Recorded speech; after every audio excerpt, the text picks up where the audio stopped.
for the invitation and for the chance for this talk here. I can easily relate to the speakers of the morning with my talk. This was your meso level. One line there, the role of university industry links and innovation networks.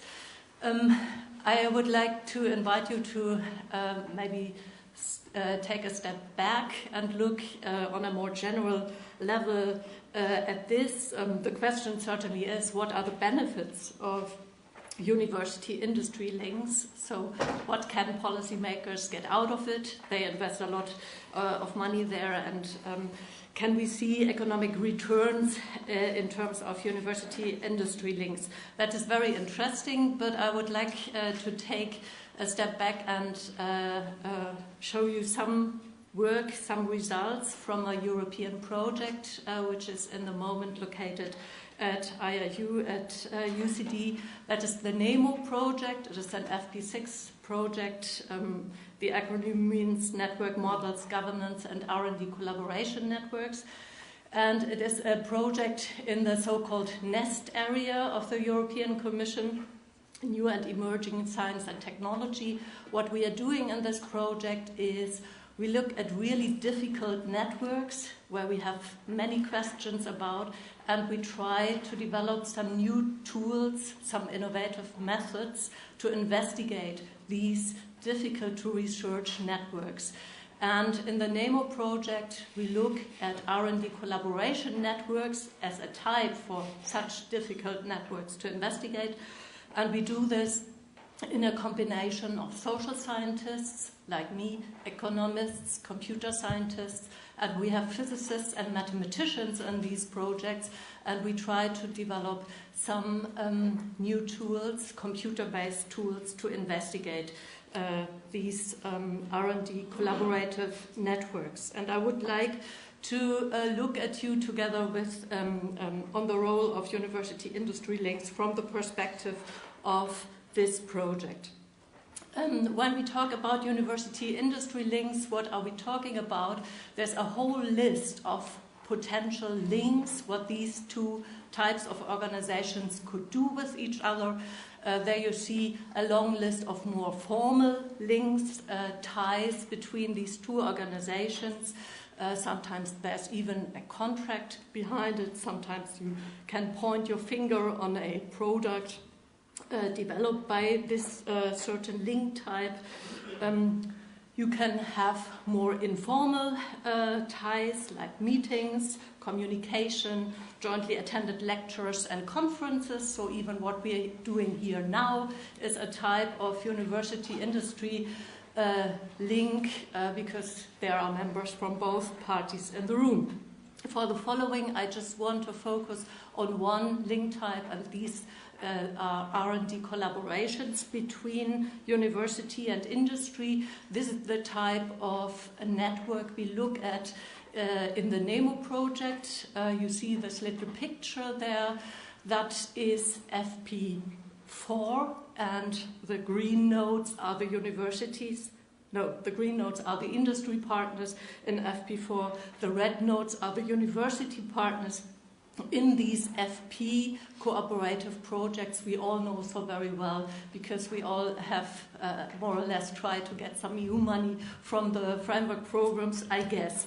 So if you investigate what is happening in these projects, you have to see these two types coming together in these FP collaboration projects.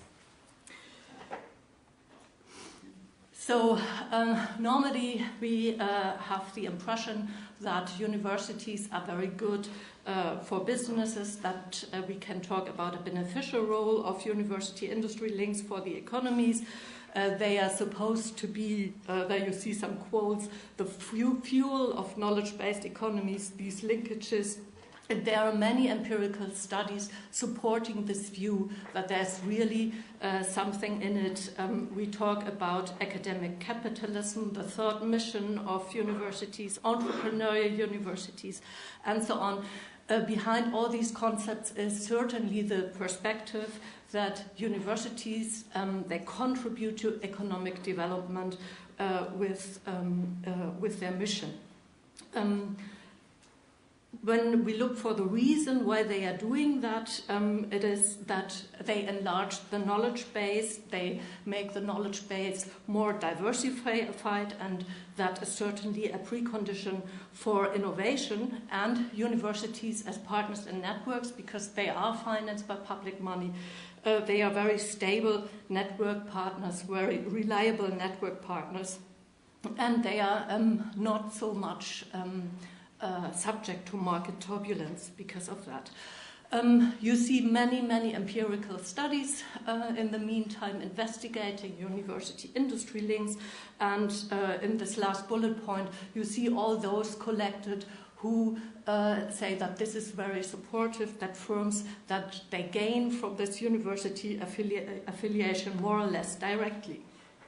In a way, this is a good message, because certainly there's an expectation behind investment in university industry links. The public spending, you know, is immense, and here in Ireland especially. There you see a kind of sequential innovation model, the so-called linear model of innovation, which was a post-war model first mentioned by Vannevar Bush. There you see some kind of investment into basic research happening at universities, and then it goes down the line through applied research, development, technology, application, and then you have some economic benefits coming out of it.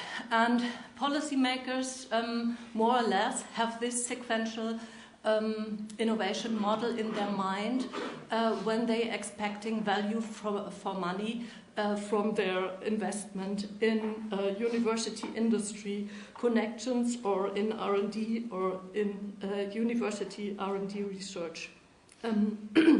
They expect that this investment in research produce a flow of products and processes, high commercial returns, and so on, more or less directly. The problem is that you can actually not observe this. So you cannot sit at the other end of the pipe and waiting for the economic returns and see them immediately. And this leads to lots of disappointments on the firm level. So a firm investigating in R&D does not see 2 years later a big economic growth on the firm level. And it is disappointing on the policy level as well, because there you don't see this effect as well. So we have some support for the beneficial role of university affiliation for businesses, but we have some very problematic evidence for the contrary as well.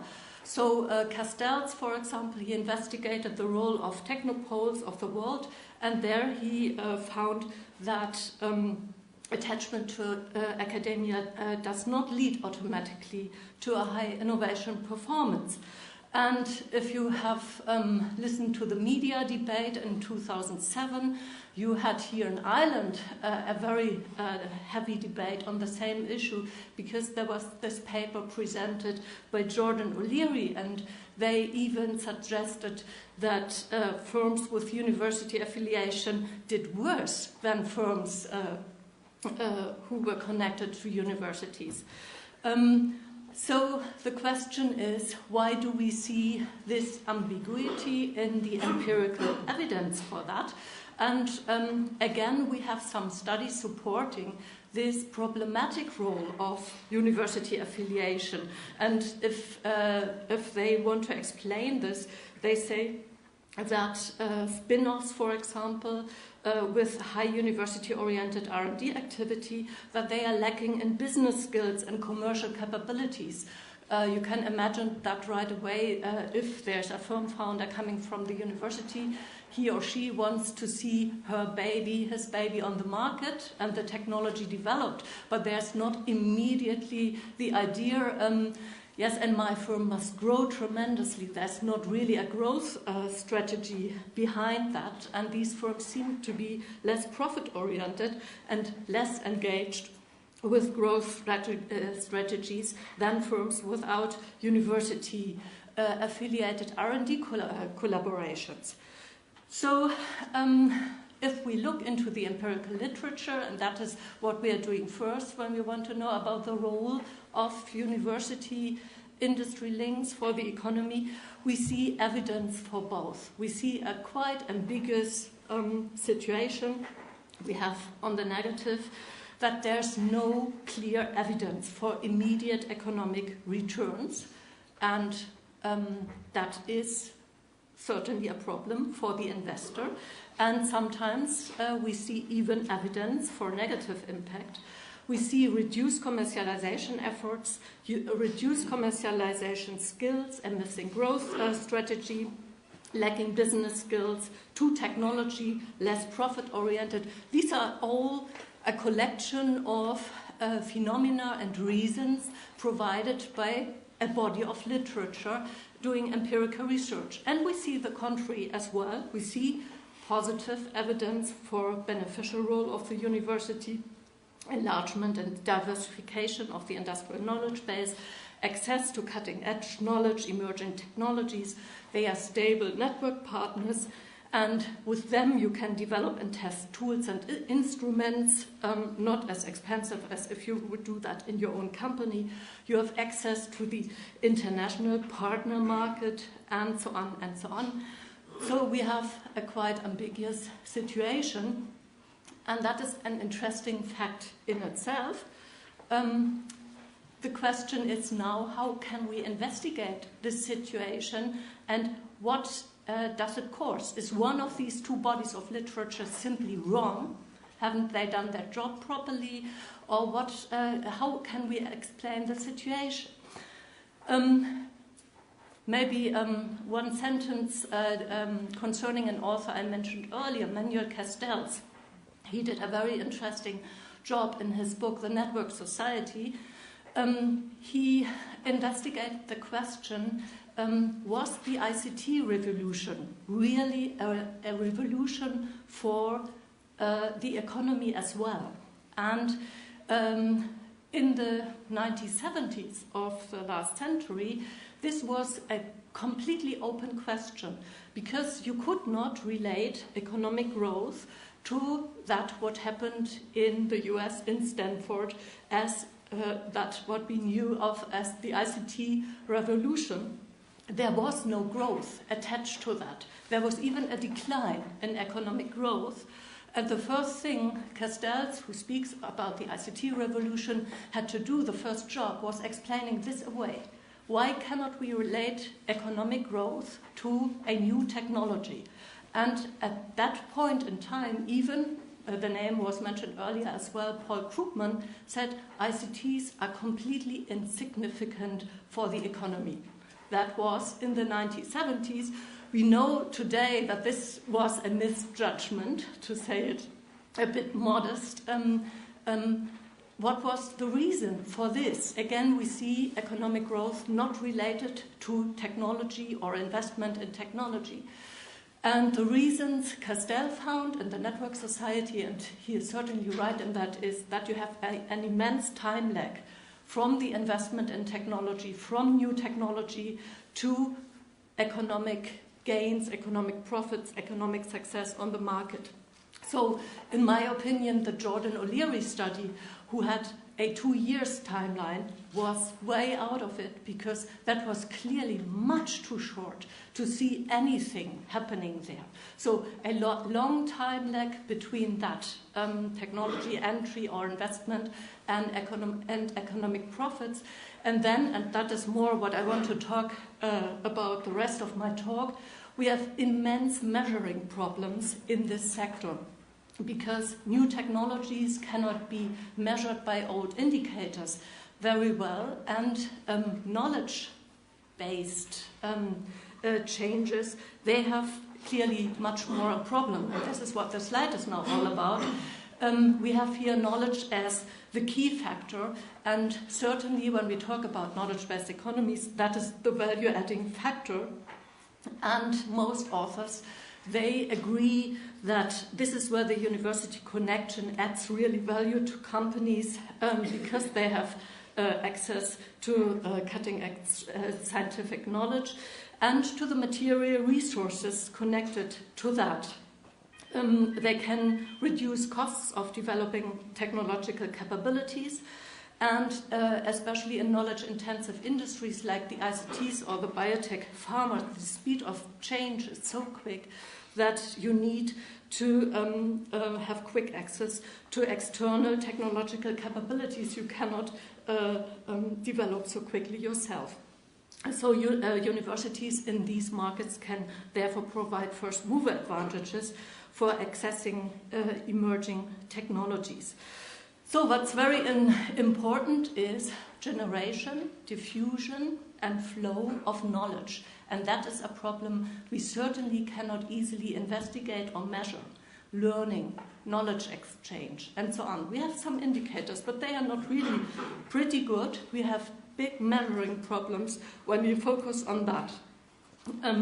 There are some empirical studies investigating knowledge flows from universities or firms, and they all report heavy measuring problems. Because have you ever observed a knowledge flow from one person to the other, or from one organization to the other, or what this knowledge flow actually is doing and how it is really manifests itself in products and processes, and so on. So these things, which are the important things of this connection, they are unobservable by nature, and they have various nonlinear properties because learning is mutual, changes, and so on. So this is now the time where these new methods I talked about, which we develop in the NEMO project, pop in, because that is now exactly the advantage when you use what we are doing there, namely an agent-based simulation model. I cannot go into very much detail about these methodologies. Just imagine you have a kind of second life innovation network in your computer, and this is not only something for playing around, but all your empirical knowledge about the agents, about the actors, about the networks and their behavior went into the second life. So it is pretty realistic and pretty good, and you can play around with the parameters and look what the model is doing, and you can give certainly the agents knowledge in terms of knowledge a firm holds, and see what knowledge flows are doing to the firm population in your simulation. We have, for doing that, a computational innovation policy lab at IIU, which was built up in the last year. And what we are doing there is we are empirically investigating innovation networks on various levels.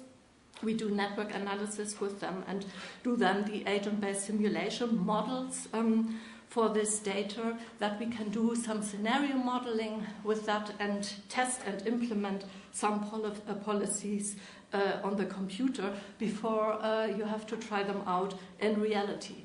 So this now is not work done in the last year. It is very, very long time work which was started in 1998 in an EU project called Simulating Self-Organizing Innovation Networks. And the client there was the Commission. They wanted to improve their innovation policies, their network policies, and they asked for such a simulation tool. And we started to build that in 1998. Using data on various technological sectors and various European member states. So the model had various applications for different innovation networks. The NEMO project is a kind of continuation of this work, and the simulation has a permanent user group in Brussels. That means we have to go there every now and then, place our computer on their table and show them the latest studies we are doing that. So these are the two guys I'm working always with. And just some words about the model. The most interesting part in the model, I will not go into many features, only 3 of them. So the most important part is the knowledge representation. Because if you talk about the knowledge flows and innovation networks, all your agents must have an individual knowledge base. And this is a model applied to the biotechnology-based pharmaceutical industry. And the knowledge representation looks very much like the International Patent Classification, which is very important for patents in this area. I don't know whether you're familiar with this. This is a 3 or 4 digit representation where on the upper level you have the most general category like biochemistry. Then comes an ability in this area, like for example a synthesis procedure in biochemistry and so on. So it goes down. And in our model, in our simulation model, every firm agent holds such an individual knowledge base, which is called in our model a keen, which is like the gene or the meme. It is an individual thing which can change, so the agent can learn by applying its knowledge or exchanging knowledge with a partner or doing R&D in the own firm lab and so on. So learning is very important as well. And not only learning features are important there, but the model has a market, a simulated market, which works like any other market you know, so with buyers and sellers and producers, and there are production costs, and you must find prices for your products, and you develop products, and sometimes you fail and go bankrupt, and there are startups, and so on. I will not go into detail, just show you a kind of flowchart picture of the model. You have firm actors in the model with individual knowledge bases, and what they want to do innovation, do a product, commercialize an innovative idea, and for doing that they apply the knowledge. If they are not very successful with commercializing their own innovative idea, they have some features to improve their performance, so they can go back into their own firm lab, go it alone strategies, and do incremental and radical research and try again, or they can form innovation networks with other firms and exchange knowledge. What we now did to investigate the role of university affiliation with industry, the role of university-industry links was, we did a scenario comparison. So the model had to do with university agents and without university agents, and then you could measure output indicators like innovation performance, how the agents did. And so this is what we did. Some scenario without and some with university agents. And from the literature, from this ambiguous literature I showed you in the beginning, we derived a set of hypotheses to test with our scenario comparison in the simulation model. You can see here, like, firms interacting with universities profit in the long run from developing more technological capabilities. Then a set of hypotheses concerning the knowledge flows, that the knowledge competence level of the whole population is raised when you have universities and the cooperating population, that you see more variety in the overall knowledge base, that you see increased innovation performance, and that you see increased diffusion in terms of quantity and speed of the knowledge. Then a hypothesis that firms interacting with universities are more attractive for cooperating actors elsewhere, and that firms interacting with universities can adapt more quickly to changing environmental conditions. How we operationalize the hypothesis, I can only show you with one example, the first one. So this was the one about more profit, having a university affiliation, and there we measured the time a firm agent spent in cooperation with a university agent, and first of all, whether this firm agent spent any time in cooperation with universities, and then we measured the innovation performance after time of this agent. So that is just a snapshot. I could not use my own laptop here, unfortunately, so I would have loved to show you the simulation. This is just a snapshot, so it looks like you look at the cooperating network and you have various output parameters like number of firms, number of cooperations, number of innovations, number of products sold, and so on. You can get all this on the upper level of the system.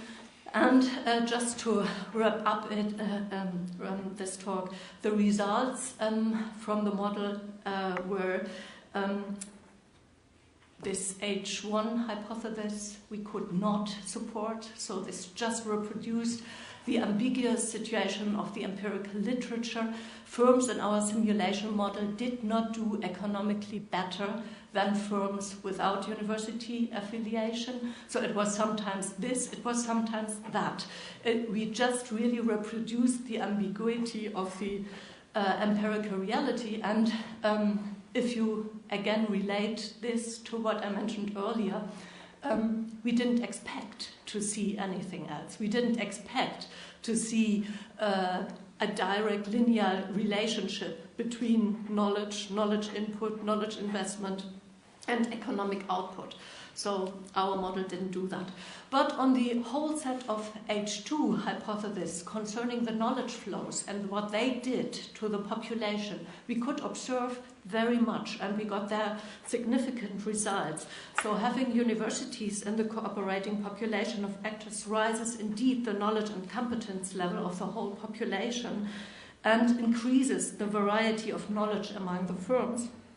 Increases also innovation diffusion in quantity and speed, and the attractiveness of firms for other partners, following some partner choice mechanism derived from the empirical studies.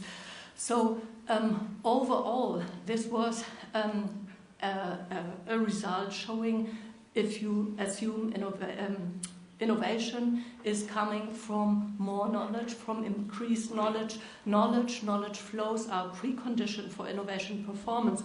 This was a clear result showing how supportive university affiliation is for economic performance in the long run. We are in the moment applying this to the Irish situation, this kind of technology. So it builds in the moment on empirical research done in the industrial districts in Italy. So there we investigated empirically this university industry linkages for informing the model with the data sets coming from there.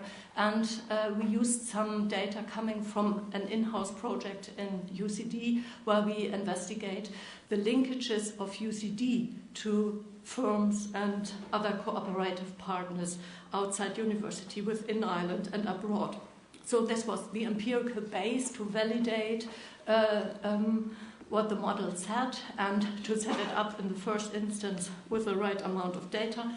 And in the moment we have a PITL application going with NOLA, and there we want to compare Irish and Northern Irish tech clusters around our respective universities, Queen's and UCD, and see what are the knowledge flows and what are the contextual factors, embeddedness factors, and so on, and how does this relate to innovation performance concerning the role of Irish university industry links. Yeah, so my last slide is the sequential innovation model I showed you on a former slide is certainly misleading. So there is no direct linear relationship between technology investment, and economic returns. The world is much more complicated, unfortunately, and we have to consider time lag effects, and we have to consider nonlinear effects, and so on. But If we consider what universities can do for the economy, we certainly have on the level of knowledge flows, knowledge diffusion, rising of competence level for the whole population, we have certainly a significant positive result. Thank you very much, and you can read what I said in the Journal of Product Innovation Management. The article is just forthcoming in this business study journal. Thanks.